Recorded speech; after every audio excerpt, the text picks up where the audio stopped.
Bonjour à tous les amateurs d'esthétique littéraire. Cette vidéo est la seconde version d'une vidéo initiale mise en ligne en 2017.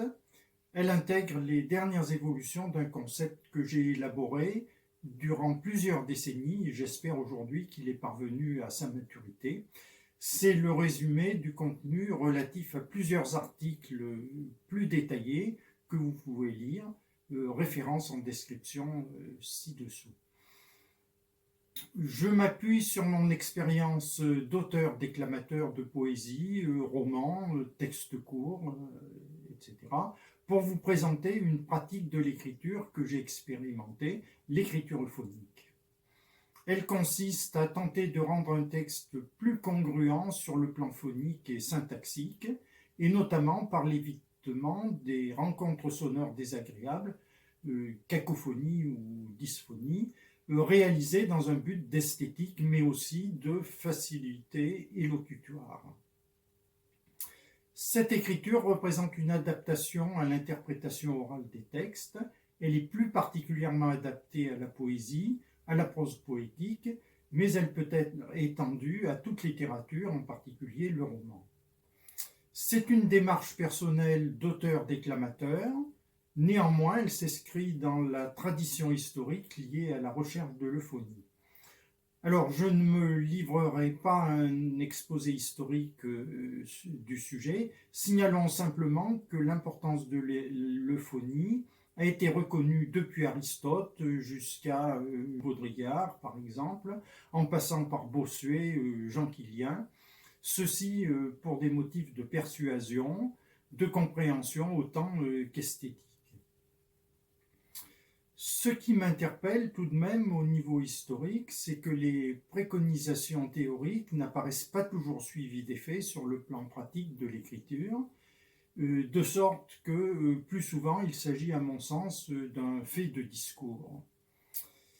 Alors cette vidéo ne se propose pas de lister toutes les préconisations de l'écriture euphonique. Pour cela, l'internaute se reportera aux articles concernés que j'ai déjà signalés. Il s'agit plutôt d'une présentation générale et d'une discussion sur le concept d'écriture euphonique. Pour cela, nous allons directement considérer un exemple référent natif en prose et son correspondant en prose euphonique. Et nous verrons la spécificité de la poésie à l'aide d'un autre exemple référent. Précisons que les exemples sont déclamés par la poétesse déclamatrice Josiane Moral-Robin.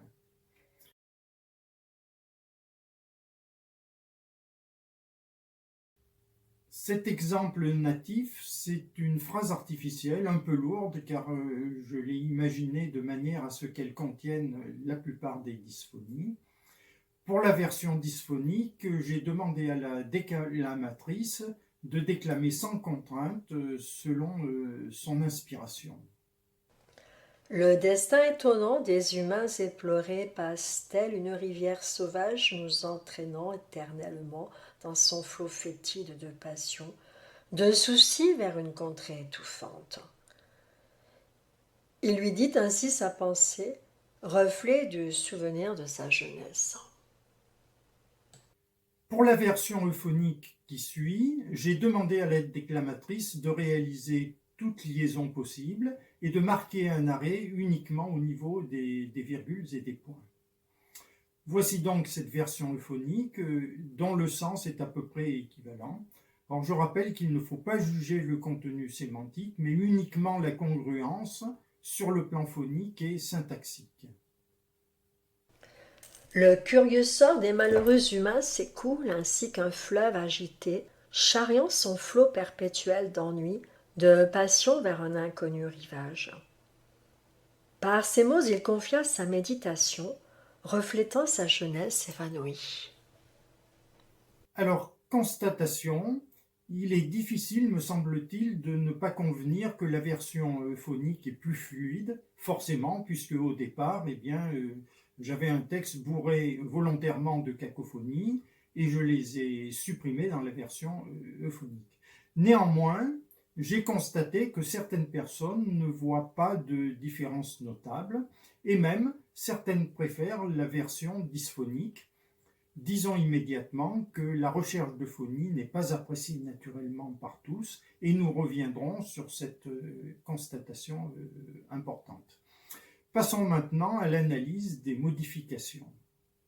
J'ai noté en différentes couleurs les dysphonies dans la version native qui disparaissent dans la version euphonique, écrit en jaune les cacophonies de différents types, surligné en bleu les répétitions de formes grammaticales, en orange ce sont les E caducs et surligné en violet le nombre de syllabes excédentaires d'un syntagme et ses limites.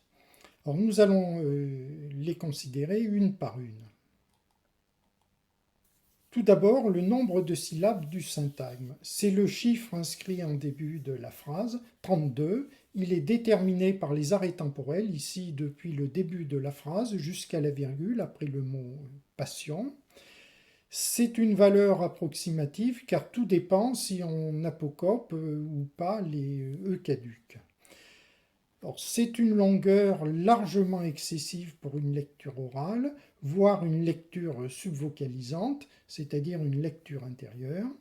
Cette longueur risque d'entraîner des respirations sur des interfaces qui ne s'y prêtent pas, par exemple une élision ou au niveau de prépositions, de conjonctions.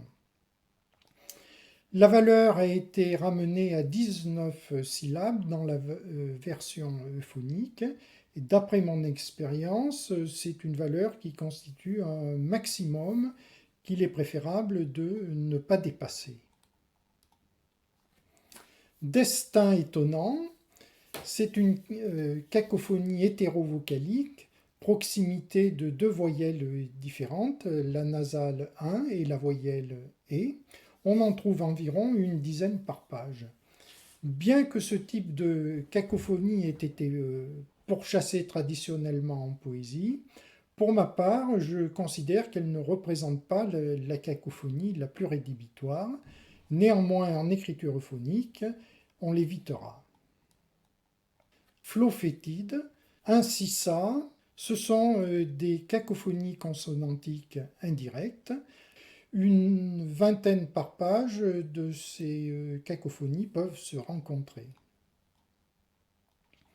Il, lui, c'est une cacophonie consonantique directe en L, très préjudiciable à l'euphonie et généralement pas considérée par la plupart des auteurs. Elle est rare, mais souvent difficile à éviter. Entraînante éternellement, c'est une cacophonie consonantique de liaison, ici en T. Elle est particulièrement vicieuse. Si on ne fait pas la liaison, on a une cacophonie vocalique en et. Et si on la fait, on a une cacophonie consonantique TT. Impossibilité donc d'échapper à une cacophonie. Elle est assez fréquente, 5 ou 6 par page environ. Fétide de passion, c'est une cacophonie syllabique extrêmement préjudiciable à l'euphonie et pas du tout considérée par les classiques. Elle est rare, une par page environ. Souci, c'est un mot qui introduit par lui-même une cacophonie par sa conformation.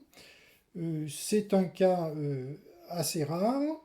Il faut signaler que l'existence de syllabes qui possèdent la même consonne ne représente pas à l'intérieur d'un mot une cacophonie. C'est lorsqu'il y a une difficulté élocutoire donc, qui se pose. Par exemple, le mot propre avec les deux R, le mot texte avec le X, et en général, les mots en X sont difficiles à placer dans la prose euphonique.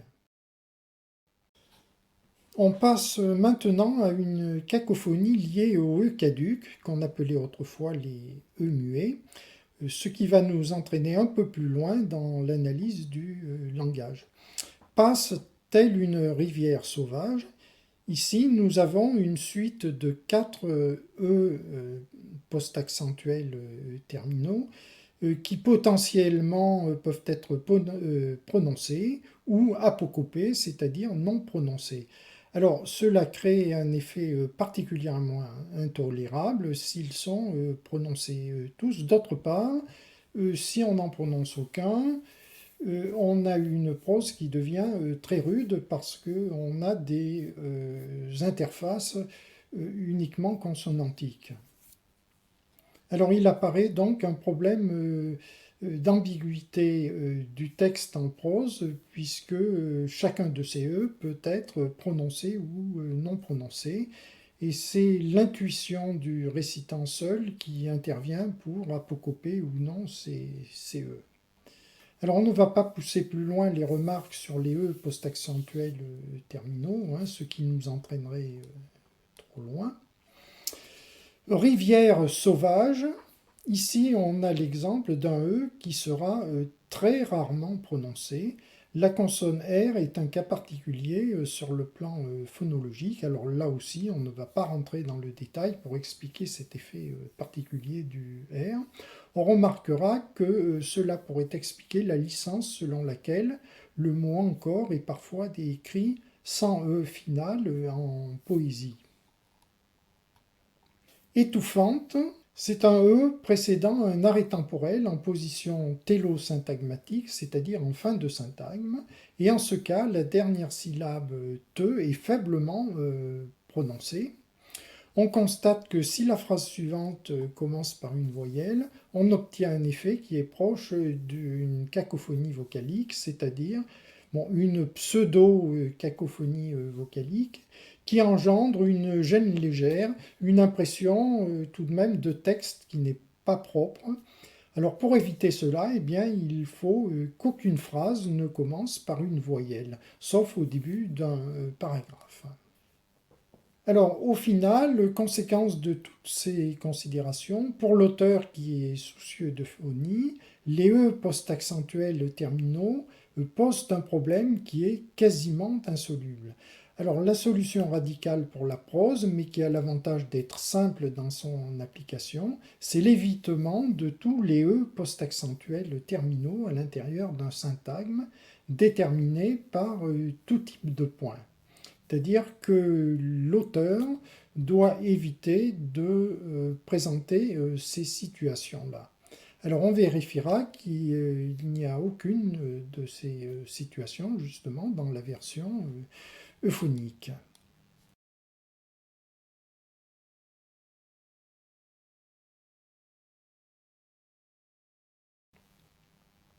Des humains éplorés. Alors, il est préconisé dans ce cas d'éviter la répétition d'une même liaison sur deux mots consécutifs. Alors, c'est l'auteur qui doit éviter de se trouver dans ce cas-là, puisque toute liaison doit être réalisée par le lecteur en écriture euphonique. Étonnant, entraînant, c'est le cas de répétition de participes présents ou adjectifs verbal qui se termine par la nasale en. Alors il est préconisé d'éviter en écriture euphonique ces répétitions. De même pour les participes passés, les prépositions, les conjonctions, sauf si on est dans un cas de symétrie. Du souvenir de sa jeunesse, c'est un cas particulièrement dommageable de répétition, à mon avis, les doubles compléments de nom et les répétitions plus générales de, du, un cas qui n'est pas du tout considéré par les auteurs classiques. Éternellement, c'est le cas d'un E caduc à l'intérieur d'un mot, en position intralexicale. Dans un registre littéraire, il est plus saillant que ces E soient prononcés, et ils peuvent tous être prononcés sans inconvénient. Ils n'introduisent aucune ambiguïté d'interprétation orale, et on peut donc les tolérer. Concernant la version euphonique, on remarquera la barre verticale en exposant après passion et après mot Eh bien, il s'agit de l'indication d'une coupe dérivée du signe de coupe de barre verticale qui est utilisé pour l'analyse de la poésie, mais ici, on l'a diminué de manière à ce qu'il apparaisse plus discret. Alors, ce signe indique les limites syntaxiques normalement indiquées par une virgule, mais où le lecteur doit éviter de s'arrêter, car l'interface ne le permet pas. Alors en général, c'est au niveau d'une élision, d'une liaison possible, ou aussi d'une terminaison en consonne, qui est un cas beaucoup plus rare. Alors le lecteur, à cet endroit, doit réaliser le marquage syntaxique par l'intonation, notamment marquer un accent tonique. Alors nous avons un exemple ici. Cette pièce est noire exiguë où ses fleurs sont fanées étiolées. Alors ici, il ne peut pas y avoir de virgule entre noir et exigu, car je rappelle que, d'après l'Académie française, la virgule implique obligatoirement un arrêt temporel. Donc il faut employer un signe de couple, et ici un signe de couple simplifié, et le lecteur doit appuyer sur la syllabe précédente pour montrer qu'il y a ici une charnière syntaxique. Alors, dans le premier cas, c'est au niveau d'une élision, noire et exiguë, et dans le deuxième, c'est au niveau d'une liaison fanée étiolée. Voilà, nous avons considéré l'essentiel des préconisations qui concernent la prose. Considérons maintenant le cas spécifique de la poésie, toujours à l'exemple d'un cas référent. En premier lieu, il faut observer que la poésie, par ses règles prosodiques, résout un certain nombre de dysphonies, notamment pour les raisons suivantes. Obligation de prononcer tous les E post-accentuels terminaux, cela supprime l'indétermination de la prononciation. Obligation de prononcer toutes les liaisons, évitement de certains hiatus. Évitement de l'accumulation locale des E post-accentuels terminaux, ceci par la brièveté de l'hémistiche et l'interdiction au niveau de la césure. Donc en écriture euphonique, pour la poésie, nous pouvons accepter la présence des E post-accentuels terminaux parce qu'ils sont encadrés et cela évite les inconvénients de leur présence en prose, notamment leur accumulation locale. De surcroît, ces E vont communiquer une scansion qui est particulièrement favorable au genre poétique. Néanmoins, il nous faudra ajouter quelques contraintes supplémentaires. Tout d'abord, il apparaît que l'intégrité du vers, l'alexandrin dans ce cas, nécessite qu'il soit prononcé sans arrêt temporel. Et il importe également que les coupes et les césures, marquées par l'intonation, c'est-à-dire un accent d'intonation ou un accent tonique, apparaissent au lecteur. Et donc, il est nécessaire d'indiquer ces coupes ainsi que la césure, ce que nous voyons ici. Alors, le choix graphique préconisé, il est dérivé des signes traditionnels utilisés pour l'analyse de la poésie, c'est-à-dire les barres verticales qui sont raccourcies et qui sont placées en exposant. Les conformations textuelles qu'il faut éviter maintenant, force de succession d'un E post-accentuel terminal et d'une syllabe comportant le son E qui n'est pas accent tonique. Ici, de est un proclitique, c'est-à-dire que l'accent est reporté sur le mot qui suit. Alors, c'est assez fréquent et cette disposition finit par être ressentie désagréablement à la lecture. Peine, chagrin, c'est le cas d'une ponctuation après un E post-accentuel terminal à l'intérieur du vers. Il est évident qu'apparaît une incompatibilité justifiant d'éviter cette conformation, même si la ponctuation est un signe de coupe, le E réalisant une sorte de pont vocal qui est malvenu. La force de l'amour lasse, crée peine, chagrin. L'intense dilection lasse engendre chagrin. Nous allons considérer maintenant les conséquences de l'écriture euphonique sur la structure textuelle. Voici les résultats statistiques obtenus par la comparaison d'un texte en prose courant et d'un texte euphonique, écrit à l'origine comme tel, ramené à 1000 mots. Alors on remarque en premier lieu une augmentation considérable du nombre d'élisions. Ceci est dû à l'impossibilité pour l'auteur d'employer des E post-accentuels terminaux intrasyntagmatiques, c'est-à-dire à l'intérieur des syntagmes.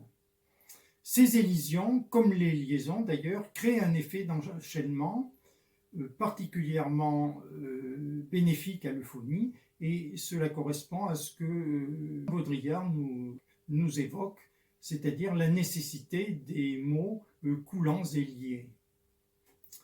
Voyons un exemple significatif. La montagne est belle. La montagne fut belle. La montagne fut belle. Deuxième observation, c'est l'augmentation du nombre de E terminaux télosyntagmatiques à MUI, asténotoniques, dû au fait que l'auteur est obligé de reporter en fin de phrase les mots qui se terminent par un E.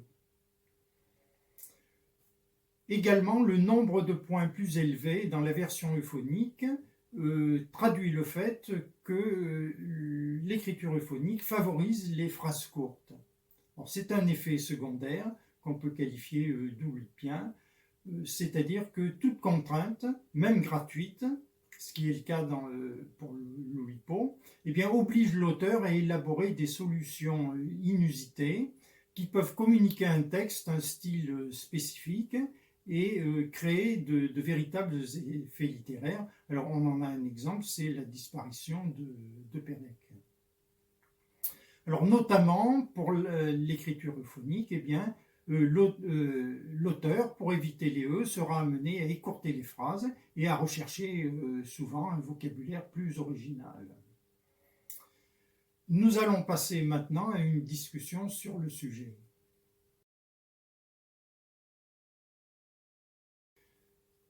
Premier argument, l'effet dépend de la sensibilité musicale à l'euphonie de la part du public. Actuellement, la tendance est à négliger l'aspect euphonique qui ne va pas du tout dans le sens de l'écriture euphonique, évitement des liaisons naturelles, évitement même des élisions par arrêt temporel ou même par voyelle aspirée. En elle-même, la prose euphonique, sans E post-accentuels terminaux, à base d'élisions, peut être ressentie comme une prose lénifiante qui manque de rugosité. Alors cette rugosité est introduite par les dysphonies, naturellement, qui peuvent constituer un stimulus, c'est-à-dire une sorte d'euphorisation sonore. Alors la prose euphonique, de son côté, comme la prose dysphonique, peuvent créer chacune une forme d'euphorisation auriculaire qui peut convenir ou pas à chacun, suivant donc les auditeurs. Deuxième argument, l'euphonie est adaptée à un certain type d'expression poétique qui n'est pas universelle et qui s'oppose notamment à l'esthétique moderne. Antonin Artaud, par exemple, considère qu'il faut donner à entendre la cacophonie des mots. Les mots sont cacophonie, nous dit-il. Alors, contre-argument, la recherche de phonie peut aussi constituer un modernisme, et les pro-dysphonies, si on peut employer ce langage, n'ont pas le monopole de la modernité. D'autre part, la modernité elle-même n'est pas une vérité apodictique. Troisième argument, la notion de cacophonie est invalidée car ces cacophonies existent à l'intérieur des mots. Exemple, un lilas, ici il y a deux L, et dans la lune, on va considérer qu'il y a cacophonie parce que les L se trouvent sur deux mots différents. Il lui dit nous choque, et illimité, si je prononce la gémination, paraît au contraire un effet très positif. Alors, contre-argument que l'on peut décliner en trois parties. En premier lieu, les successions de même consonne, par exemple lila, de même que les phonèmes à double ou triple consonne, communiquent au discours une tonicité qui est suffisante. Alors, les rencontres au niveau des interfaces lexicales entre les mots entraînent un surcroît de tonicité non maîtrisée. Deuxième argument, les rencontres consonantiques qui sont propres aux mots ne sont pas quelconques, elles correspondent presque toujours à des solutions esthétiques qui ont été élaborées par l'évolution linguistique. Troisième argument, et qui est peut-être le plus important, c'est que nous connaissons les rencontres consonantiques internes aux mots, donc elles nous apparaissent logiques, alors que les rencontres consonantiques entre les mots nous apparaissent illogiques, et c'est pour cette raison qu'elles nous gênent. Autre argument, la cacophonie peut être interprétée parfois comme une allitération ou un effet spécifique, c'est-à-dire une dissonance volontaire. Alors, on cite généralement ce vers de Racine dans Andromaque. Quels sont ces serpents qui sifflent sur vos têtes? Le problème, c'est qu'on cite quasiment toujours le même exemple, c'est-à-dire que ces effets sont extrêmement rares. Et justement, sur cet exemple, nous pouvons montrer qu'il est possible d'imaginer une solution évocatrice sans aucune cacophonie. Par exemple, ces longs serpents sifflants au noir souffle assassin, alors que le vers de Racine permet d'aligner une suite de 5 S, ce qui engendre 2 cacophonies successives, le vers que nous proposons en aligne 6, c'est-à-dire plus, et sans aucune cacophonie en S entre les mots. L'écriture euphonique serait une trahison de la langue française. En effet, supprimer les E caducs, ce serait altérer le français en éliminant sa spécificité majeure. Contre-argument, l'écriture euphonique tend à obtenir une écriture fluide, et cela correspond justement au génie spécifique du français. Et les E caducs ne sont finalement que des chevilles destinées à éviter les rencontres consonantiques parasitaires. Si on supprime les cacophonies, eh bien on peut supprimer ces chevilles qui ne sont plus nécessaires. Au final, on peut remarquer que l'écriture euphonique met en œuvre une des caractéristiques fondamentales de la langue française, l'élision, donc grâce au caduc. Alors, les élisions sont particulièrement nombreuses en français et beaucoup plus rares dans la plupart des autres langues. Par exemple, l'érable, l'image, des élisions qui s'écrivent avec apostrophe, et un arbre élevé, une rosée écarlate. Ici, ce sont des élisions qui s'écrivent sans apostrophe. Conclusion sur le concept d'écriture euphonique. On peut considérer que l'écriture euphonique dépasse le pur cadre du langage pour atteindre la dimension idéologique, une recherche d'harmonie, le refus d'accepter la laideur, refus de la discordance et même de la violence, le refus de l'agression par des habitudes vulgaires et une certaine recherche de noblesse. L'apocope DE est en soi une vulgarité, puisqu'elle caractérise l'argot. Le langage n'est pas seulement une manière de s'exprimer, c'est aussi l'affirmation de notre intériorité, de notre mentalité, de notre sensibilité, c'est un marqueur civilisationnel. Et à l'adresse de ceux qui jugeraient cette recherche d'euphonie trop révolutionnaire, je citerai ces propos de Debussy à propos du scandale occasionné par la première de Péléas et Mélisande. Une tentative de beauté semble toujours être une offense personnelle pour beaucoup de gens. Je terminerai sur cette citation qui est emblématique parce qu'elle est justement celle d'un musicien et non pas d'un homme de lettres. Et je vous invite, à titre d'exemple, à lire en ligne mon récit « Quand les humains se virtualisèrent », je l'ai écrit directement en écriture euphonique. Et en poésie, vous pouvez lire les 30 000 vers de la saga de l'univers, ou bien sûr une partie. Vous trouverez les liens dans la description au-dessous de la vidéo. Vous pouvez m'envoyer vos remarques, critiquer le texte, qui est certainement critiquable à divers égards, et même sur le plan de l'euphonie. Merci de m'avoir écouté.